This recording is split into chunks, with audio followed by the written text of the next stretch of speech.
आबिद साकी साहब, चूँकि आप इंडिपेंडेंट वकील हैं, शुएब शाहीन साहब और यहाँ पे बैरिस्टर कील तो ज़ाहिर है अपनी पार्टी की नुमाइंदगी करेंगे। आप ये समझते हैं that this was a fair principle जिसके तहत जस्टिस अमीनुद्दीन को सरबराह बनाया गया आईनी बेंच का?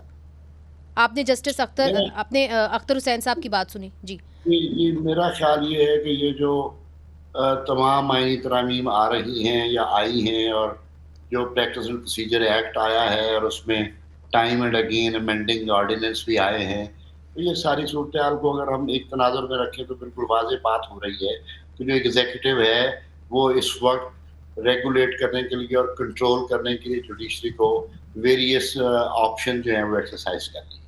अब उनको इशू ये है कि कहीं इलेक्शन की लेजिटिमेसी जो इन क्वेश्चन है उसका कोई इशू ना बन जाए, और ये जो मौजूदा गवर्नमेंट है इसका जो स्ट्रक्चर उन्होंने बड़ी मेहनत के साथ और बड़े जबर के साथ उन्होंने मेंटेन किया है उसको वो कायम रखने की कोशिश करें।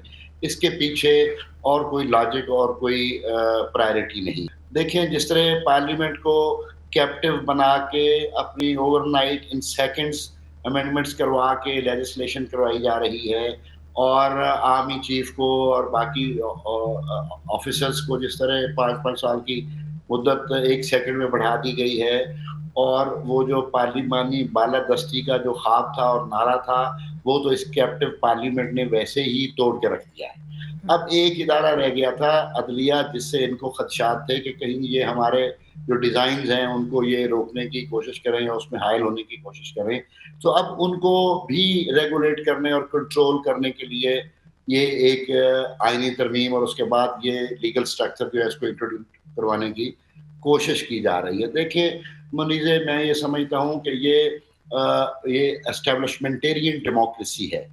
इस डेमोक्रेसी को एक इजिप्शियन मॉडल के तहत इसको यानी कंसीव किया गया है और उसको बनाया जा रहा है, और यहाँ डिसेंट को टॉलरेट करने की कैपेसिटी एग्जीक्यूटिव की खत्म हो चुकी है।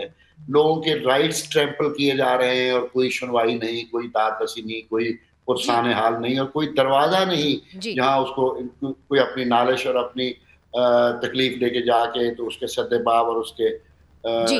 तदारुक के लिए कोई शख्स कहीं चला जाए।